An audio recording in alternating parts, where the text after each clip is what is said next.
आज मैं गुरु नानक देव जी की धरती पे खड़ी हूँ, गुरु गोविंद सिंह जी की धरती पे खड़ी हूँ। गुरुओं की धरती है, पवित्र धरती है मेरे लिए, शहीदों की धरती भी है और मैं शहीद की बेटी हूँ, शहीद की पोती भी हूँ। यहाँ खड़े होकर आपको संबोधित करते हुए मुझे बहुत गर्व है इस धरती पर, हमारे अपने देश पर और आप सब पर, जो इतने महान गुरुओं, संतों और इतने महान शहीदों के बेटे बेटियां हैं। देखिए, चुनाव का मौका है, आपके सामने जितने भी नेता आते हैं चुनाव के बारे में आपसे चर्चा करते हैं। मैं भी इसी संदर्भ में आई हूं, लेकिन मैं कुछ ऐसी बातें भी करना चाहती हूं जो थोड़ी चुनाव से आगे, थोड़ी गहरी बातें हैं, जो मैं चाहती हूं कि आप सब गहराई से समझें। मैं जानती हूं कि ये किसानों का प्रदेश है, किसानों की धरती है। किसानों ने ही हमारे देश को बनाया। आपकी मेहनत, आपके खून पसीने ने ही इस देश की धरती को सींचा है, हमें आत्मनिर्भर बनाया है। और हमारी राजनीति में स्वतंत्रता आंदोलन से पहले से भी हमेशा एक परंपरा रही है, किसानों के आदर करने की परंपरा, जिसमें हर नेता, चाहे किसी भी पार्टी का होता था, समझता था कि हमारा देश किसानों का देश है। जो सरहद पे हमारी रक्षा करते हैं वो भी किसान के बेटे हैं, जो हमारे पेट भरते हैं, हमारे अन्नदाता हैं, वो किसान हैं। जिन्होंने इस धरती को सींचा है वो किसान है। और क्योंकि ये बात समझते थे तो हमारी राजनीति में हमेशा, हमारी विचारधारा में हमेशा ये एक सच्चा गहरा आदर रहा देश के किसानों के लिए, आप सब के लिए। लेकिन पिछले 10 सालों से जो सरकार केंद्र में चल रही है, मोदी जी की जो सरकार है, उसमें हमने देखा कि ये जो किसानों की बात करते हैं, आपके सम्मान, आपकी आदर की बात करते हैं, वो सिर्फ मुंह बोली बातें हैं। अंदर से, गहराई से आपके प्रति ना आदर है, ना सम्मान है, ना आपके लिए नीतियां बन रही हैं। 10 सालों से आप देख रहे हैं कि खेती और किसानी से कमाना मुश्किल हो गया है। कोई सुविधा नहीं मिलती सरकार से। पेट्रोल डीजल महंगा हो गया है। जीएसटी से सारी जो जितनी भी खेती की चीजें हैं सब जीएसटी से लदी हुई हैं, महंगी हो गई हैं। खाद भी समय पे नहीं मिलता। एमएसपी इन्होंने बोला था कि देंगे, एमएसपी भी नहीं मिलता। इस बीच ये कुछ सालों पहले जब 3 कानून लाए, जिनको आप काले कानून कहते हैं, तो आपने आंदोलन किया। पूरे देश ने देखा कि देश का किसान एकजुट होकर दिल्ली तक आया है। आप दिल्ली में बैठे रहे, सर्दी झेली, सरकार ने बिजली काटी, पानी काटा, कांटे बिछा दिए आपके सामने, आप झुके नहीं, आप बैठे रहे, संघर्ष करते रहे। आप में से 600-700 किसान शहीद हुए, लेकिन मोदी जी ने पलकें नहीं झपकाई, बाहर नहीं आए। आपका आंदोलन चलता रहा, आप संघर्ष करते रहे। जब उत्तर प्रदेश का चुनाव आ रहा था, जब वोटों का समय आया, तब मोदी जी पीछे हटे। जब तक आप शहीद हो रहे थे, जब तक आप आंदोलन कर रहे थे, तब तक आपको देशद्रोही का दर्जा दिया, आपको आतंकवादी कहा, आपसे मिलने नहीं आए, आपकी सुनवाई नहीं की, ये सोचा तक नहीं कि इस देश के लाखों किसान मेरे दरवाजे तक आए हैं। कुछ तो होगा इनकी बात में, होगी इनकी बात, कुछ तो सुनवाई होनी चाहिए, ये सोचा तक नहीं, आपको बुलाया तक नहीं अपने दरवाजे तक, आपको दिल्ली के अंदर आने नहीं दिया। ये सच्चाई है इस सरकार की कि चुनावी मंच पर आकर आपको बड़ी बड़ी बातें बताएंगे, कह देंगे कि एमएसपी मिलेगा आपको, कह देंगे कि आपकी आमदनी दुगनी हो जाएगी, लेकिन सच्चाई ये है कि आपका इतना भी आदर नहीं है। सच्चाई ये है कि भाजपा के नेताओं को पंजाब का जज्बा समझ में ही नहीं आता। जो पंजाब ने इस देश को दिया है, जो आप सब ने इस देश को दिया है, सिर्फ खेती किसानी से नहीं, अपनी शहादत से, अपनी वीरता से, अपनी शौर्यता से, ये इनकी समझ से बाहर है। इसको समझने के लिए गहराई चाहिए होती है। इनकी सारी की सारी नीतियां बड़े खरबपतियों के लिए बनती हैं। ये जो 3 कानून लाने वाले थे,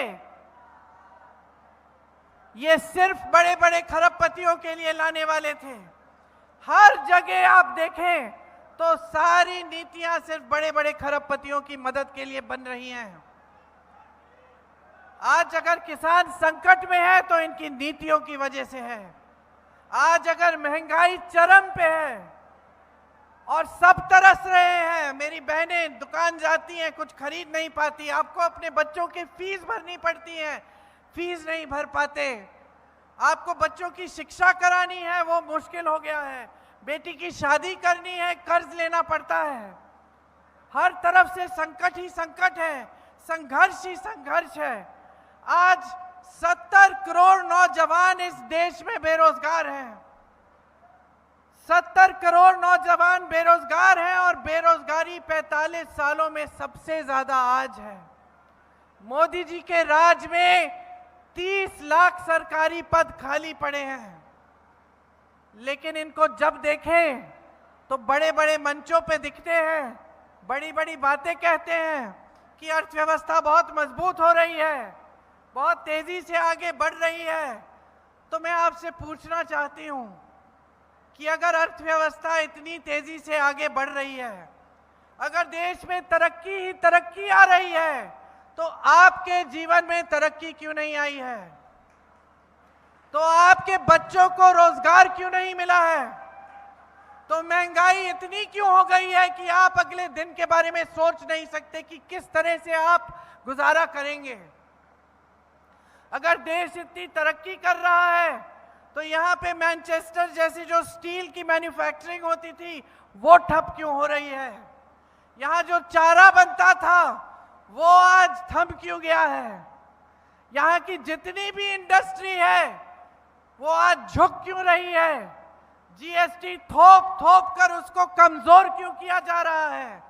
आज का मिडिल क्लास क्या कर रहा है, क्या कर पा रहा है? एक स्कीम नहीं है मिडिल क्लास के लिए, एक स्कीम नहीं है आपकी मदद के लिए, आपके लिए राहत के लिए। आप सब संघर्ष कर रहे हैं, टीवी पे आपको दिखता है कि बहुत तरक्की हो रही है, लेकिन आपके जीवन में तरक्की नहीं दिख रही है।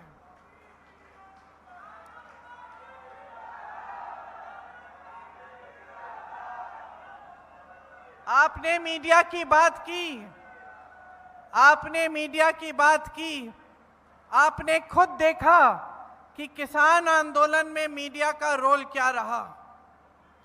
अगर मोदी जी ने किसानों को देशद्रोही और आतंकवादी का दर्जा दिया तो पूरे देश की जो गोदी मीडिया, जिसको आप गोदी मीडिया कहते हैं, जो बड़े बड़े खरबपतियों की मीडिया है, पूरे देश की मीडिया ने यही दिखाया, पूरे देश को यही दिखाया। आपके जो संघर्ष थे, आपके जो आंसू थे, आपका खून किसी को नहीं दिखाया।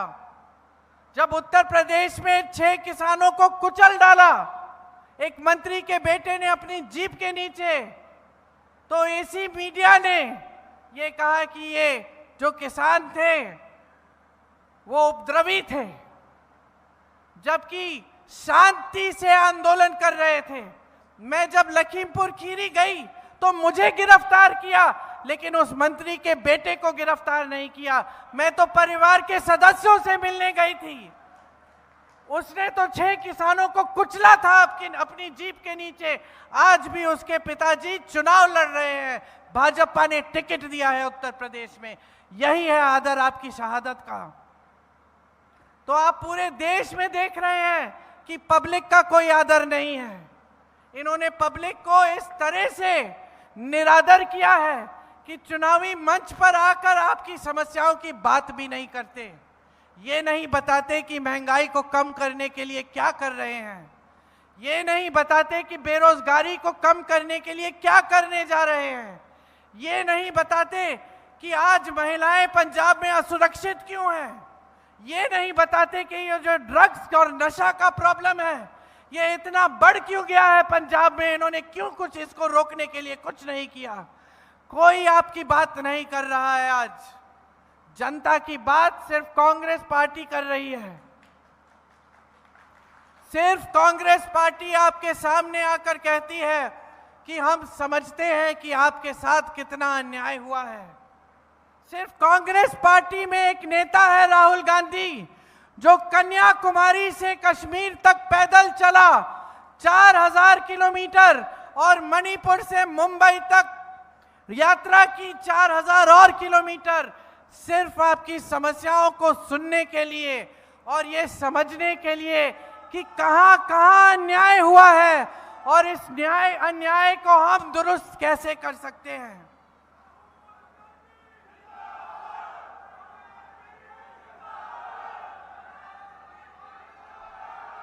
कांग्रेस पार्टी की हमेशा यही विचारधारा रही है कि सरकार जनता के लिए चलनी चाहिए, कि देश की जो संपत्ति है वो आपकी है।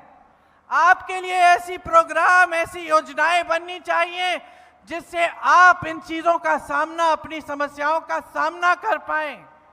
यही हमेशा हमारी विचारधारा रही है। इसीलिए इंदिरा जी हरित क्रांति लाई और आप सबकी सहायता से यह देश आत्मनिर्भर बना। आज मोदी जी दशकों बाद आत्मनिर्भरता की बात करते हैं, लेकिन आत्मनिर्भर बनाने का काम इन्होंने सिर्फ अपने बड़े खरबपति मित्रों के लिए किया है।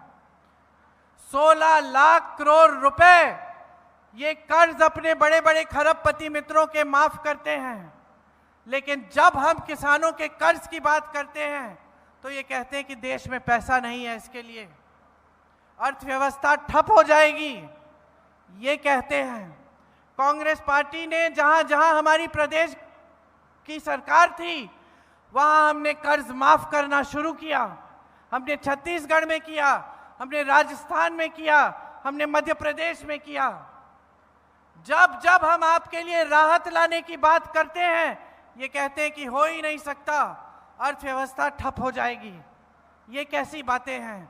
अगर आपके पास अपने खरबपति मित्रों को देने के लिए पैसे हैं तो इस देश के किसानों के लिए पैसे क्यों नहीं हैं? तो इस देश की महिलाओं की मदद के लिए स्कीमें क्यों नहीं हैं? कांग्रेस की विचारधारा रही है कि आपकी संपत्ति वापस आपकी जेब में जानी चाहिए।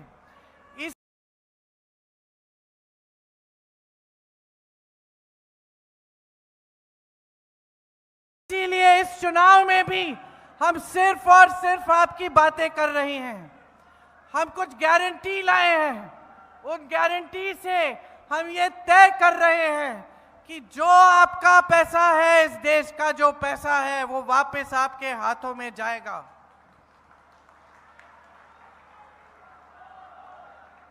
महिलाओं के लिए हर गरीब परिवार में जो सबसे बड़ी महिला है उसके खाते में सालाना 1 लाख रुपए, हर महीने 8,500 रुपए डाले जाएंगे। 50% सब सरकारी रोजगार महिलाओं को दिए जाएंगे। मेरे किसान भाइयों, एमएसपी का कानून लाएंगे, कानून बनेगा, आपका अधिकार बनेगा। आपका जब ये अधिकार बनेगा तो चाहे कोई सरकार आए, मोदी जी की सरकार आए, योगी जी की सरकार आए, आपका कानूनी अधिकार होगा, कोई पीछे हट नहीं पाएगा, आपको देना ही पड़ेगा। हम गारंटी देते हैं कि जब आपके खेतों में नुकसान होगा तो 1 महीने के अंदर अंदर आपको पूरा भुगतान दिया जाएगा। हम गारंटी देते हैं कि जो खेती के सारे सामान हैं उन पे से हम जीएसटी हटा देंगे। श्रमिकों के लिए हमारी गारंटी है कि 400 रुपए से कम देश भर में कोई आपको मजदूरी नहीं दे पाएगा। आपकी दिहाड़ी 400 रुपए से ज्यादा होनी पड़ेगी। ये कानून लाएंगे।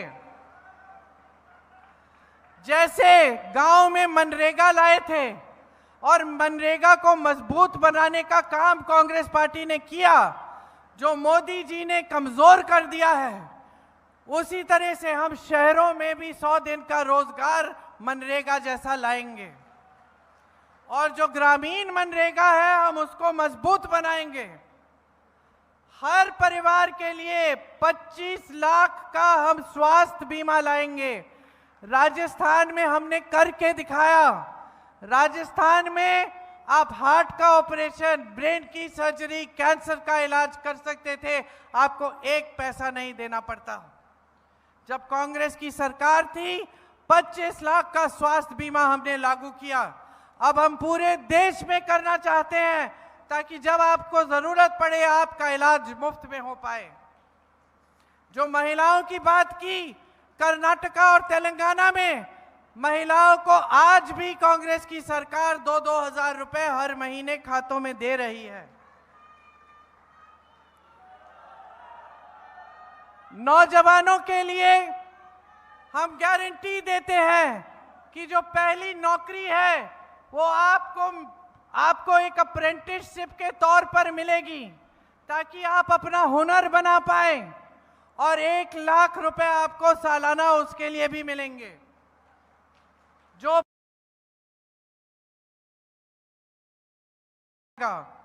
इसके साथ साथ 5,000 करोड़ रुपए का फंड नौजवानों के लिए होगा, ताकि आप अगर अपना कारोबार शुरू करना चाहें, एक मैन्युफैक्चरिंग का यूनिट, कोई छोटा सा बिजनेस, तो आपको सुविधा मिल पाए।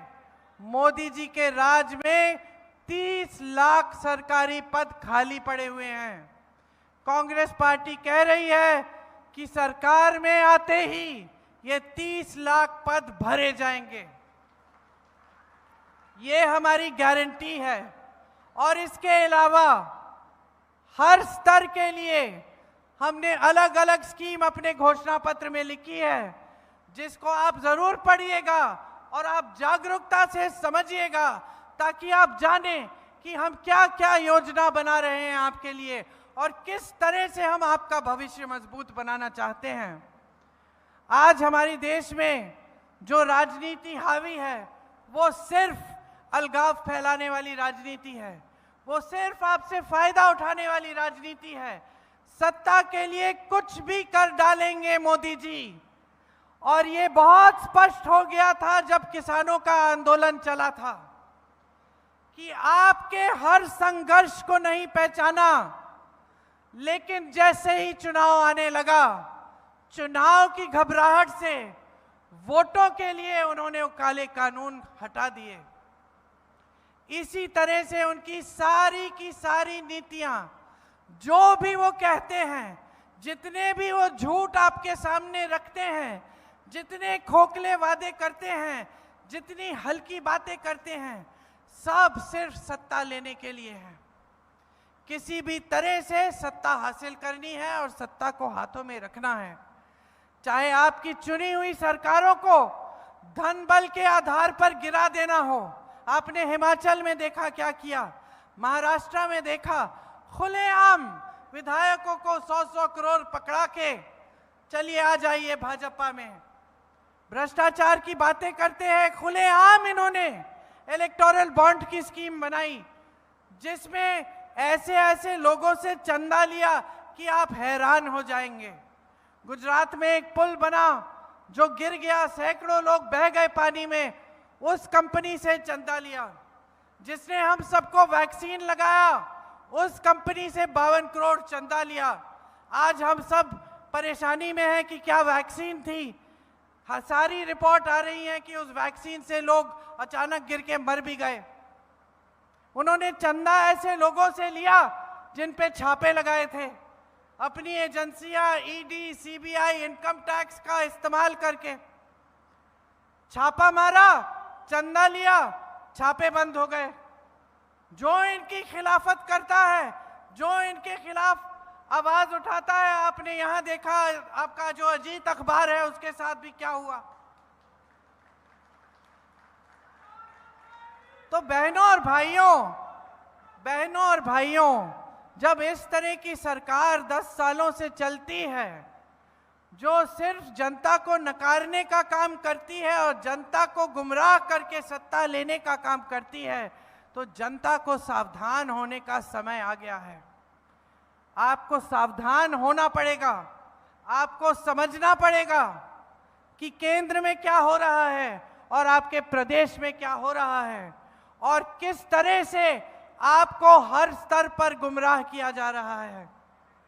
आपके लिए जो काम करने वाला है, जो सच्चा नेता है, जिसने हमेशा आपके लिए संसद में आवाज उठाई है, जो सालों से किसानों के पक्ष में, जनता के पक्ष में आवाज उठाते हैं, संसद में सवाल उठाते हैं, जवाब मांगते हैं आपके लिए, आपके आंदोलन में आपकी मदद करते हैं, आपके साथ शामिल होते हैं, उन्हें पहचानिए। जो सच्ची राजनीति है, जो आपकी भलाई चाहती है, उसको पहचानिए। और इस बार जब आप वोट डालने जाएंगे तो पूरी सोच समझ के अपना वोट डालिए। ये वोट सिर्फ आपके लिए नहीं है, सिर्फ आपके बच्चों के भविष्य को बनाने के लिए नहीं है, ये पंजाब के लिए भी है, ये आपके कौम के लिए भी है, ये हमारे देश के लिए भी है। आज इन लोगों का अहंकार इतना बढ़ गया है कि अपने आप को ये बड़े बड़े गुरुओं के साथ अब अपनी तुलना करने लगे हैं। अहंकार इतना बढ़ गया है कि ये जनता के सामने आकर कहते हैं हम संविधान बदल डालेंगे, हम आपके अधिकारों और आरक्षणों को कमजोर करेंगे। तो इनके अहंकार को अब जगह दिखाने का समय आ गया है।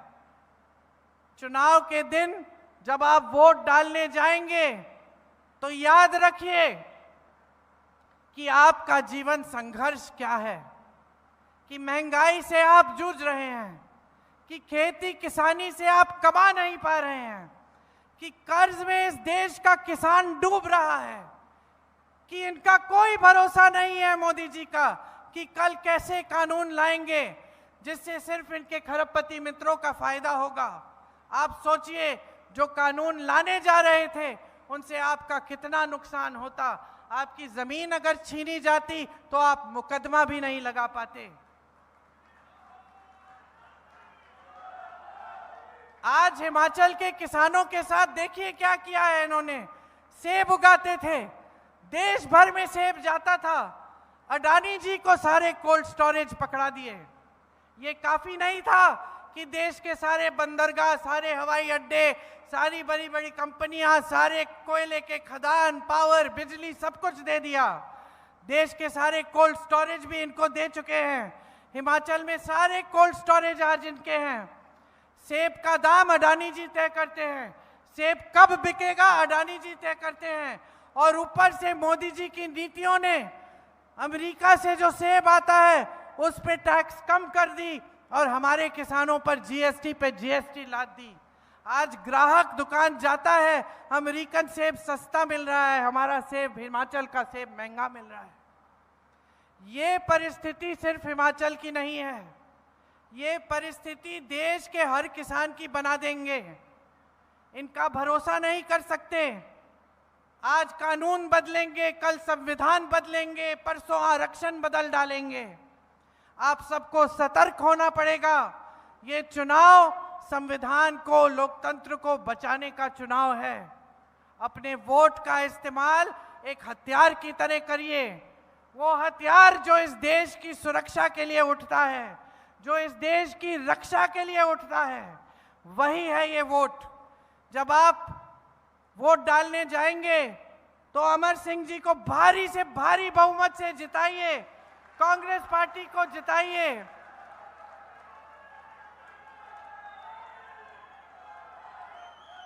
ताकि एक सही तरह की राजनीति फिर से आपके प्रदेश और आपके देश में आए, जो आपका आदर करे, इस देश के किसान को सर्वोपरि रखे और इस देश के किसान के लिए सारी नीतियां बनाए।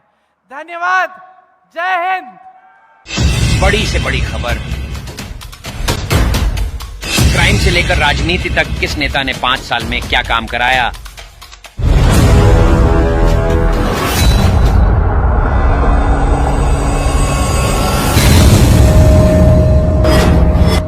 मिलेगी सबसे पहले हर खबर चेंजिंग फ्यूचर न्यूज पर, जो बदलेगा आपका